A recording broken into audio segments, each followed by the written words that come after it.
the son of a sharecropper. The sun in Beaufort, South Carolina, didn't rise gently, it came crashing down in golden heat, burning the backs of the poor and the dreams they carried. For young Joe Frazier, the 10th child of a one-armed farmer, every morning started the same, barefoot on dew-wet soil, eyes half closed, stomach already empty. His father's voice would echo through the fields, not in anger, but in rhythm, like a hymn sung to make the work feel lighter than it was. Joe was quiet. Not shy, just watchful. He listened more than he spoke, and in a world where speaking didn't fill your belly, that made sense. His hands, small but strong, had calluses before he had answers to simple arithmetic. His mother, Dolly, kept the house together like she kept her prayers, tight, quiet, and constant. "You're meant for more," she'd whisper sometimes, pressing a kiss to the boy's forehead after supper. He didn't believe her yet, but he remembered the sound of her hope.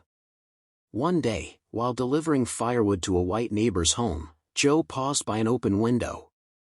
A boxing match crackled from a black and white TV inside. Joe Louis was in the ring, fast and thunderous. For 3 minutes, Joe forgot the weight of wood in his arms. Something ignited. He'd never seen anything like it, a black man, cheered for, feared, victorious. That night, under a low barn roof, he tied rags around his fists and began punching the cotton-stuffed burlap sacks that hung from the rafters. No one told him to. No one watched. But the rhythm was there, the same one in his father's fields, the same one in Dolly's voice. This rhythm belonged to him now. At school, the other boys teased him. Called him Stumpy because of his short legs and thick frame. He said nothing. Instead, he trained harder. By 15, he had built a body that moved like it carried secrets. He still wasn't fast. But his punches landed like bricks falling from the sky. His first real fight happened not in a ring, but behind the schoolyard, when an older boy shoved him too far. One left hook, clean and final, put the boy down. There were no cheers. Just silence, and a look in Joe's eyes that said even he hadn't expected that much power. Later that evening, as he helped his father patch a hole in the barn roof, the older man glanced at his son's bruised knuckles. "You fightin'?" he asked calmly. Joe looked down. "Only when I have to." His father grunted approval. "Then make sure when you do, they remember it." Joe didn't nod. He just kept hammering. By the time he turned 16, Joe Frazier had never left Beaufort, but in his mind, he'd already stepped into a bigger ring, one made of sweat, silence, and something burning deep in his chest that had nothing to do with hunger. Philadelphia fires. The cold in Philadelphia was different. It didn't just bite, it buried itself beneath the skin, settling in the bones of men who had no choice but to work through it. Joe Frazier arrived in the city with a duffel bag, a fading dream, and the kind of hunger that couldn't be fed with food alone. He was 17, a stranger to concrete and corners, but already carved by hardship. He found work at a slaughterhouse on North Broad Street, brutal, bloody, relentless. He'd rise before dawn, swinging meat hooks, moving carcasses heavier than him, his boots slick with ice and red. It wasn't glamorous, but it paid, and more importantly, it strengthened him. He didn't know it then, but every half-ton cow he dragged would become a stepping stone to something greater. In the evenings, when the city was coated in dusk and diesel smoke, Joe would train at the police athletic league gym. The bags were worn, the gloves were older, but he didn't care. He had power, real power, and his left hook was already developing a reputation, a punishing arc of muscle and rage that no sparring partner wanted to meet twice. The coaches noticed. Quiet Joe from South Carolina was different. Not flashy. Not graceful.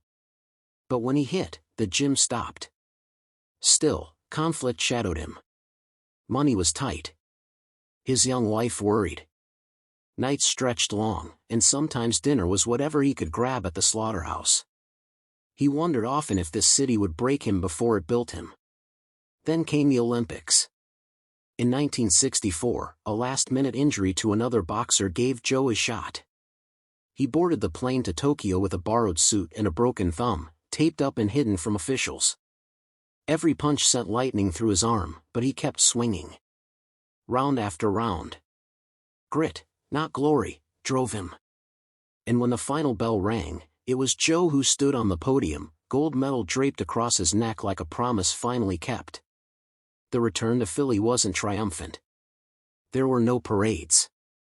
No interviews on primetime.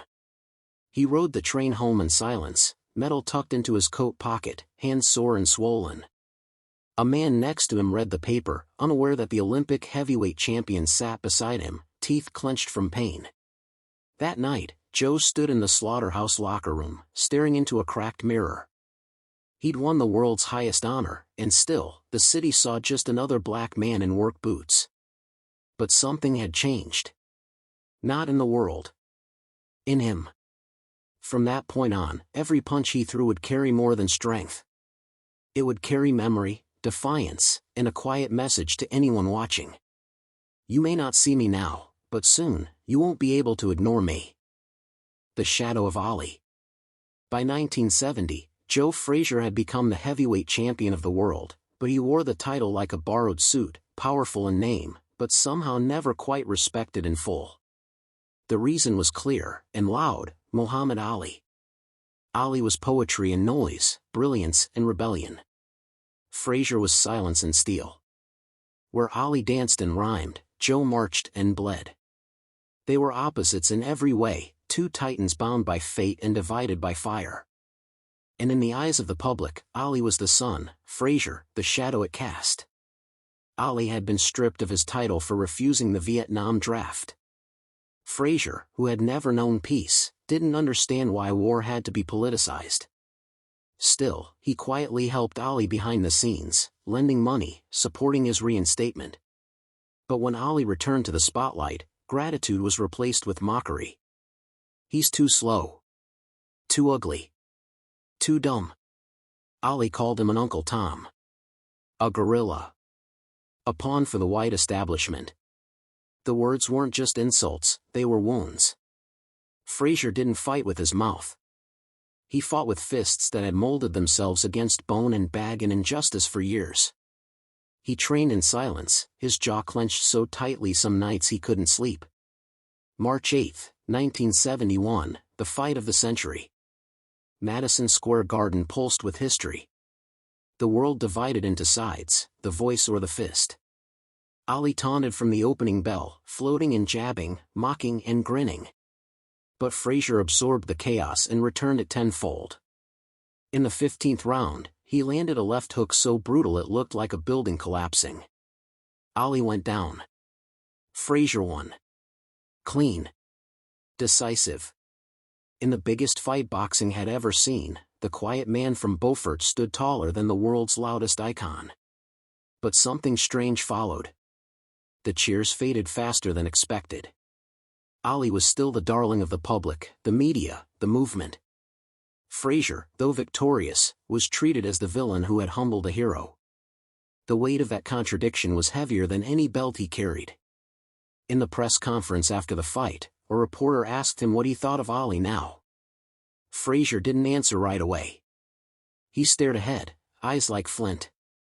Then he said softly, "He's a great fighter. But I'm the champion." He wasn't looking for applause. He wasn't looking for love. He just wanted to be seen. But he would come to learn that sometimes, even greatness isn't enough to change perception.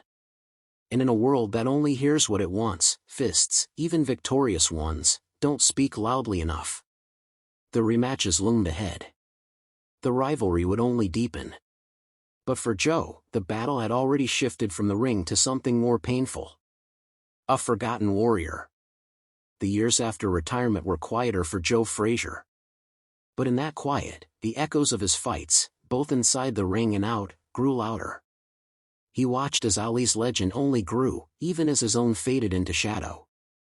The world remembered the man who could float like a butterfly, but the one who had hit like a freight train seemed forgotten. In the late 1980s, Frazier opened a small gym in Philadelphia. It was nothing like the luxurious training centers the champions of the time enjoyed.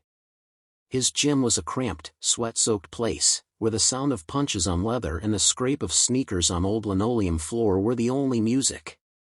He didn't have to speak much here. The kids understood the unspoken lesson: work hard, keep your head down, and hit with everything you have. But outside those walls, life wasn't as simple. Frazier struggled financially. The grandeur of his victories hadn't translated into lasting wealth. Unlike some of his contemporaries, he hadn't capitalized on endorsements or business ventures.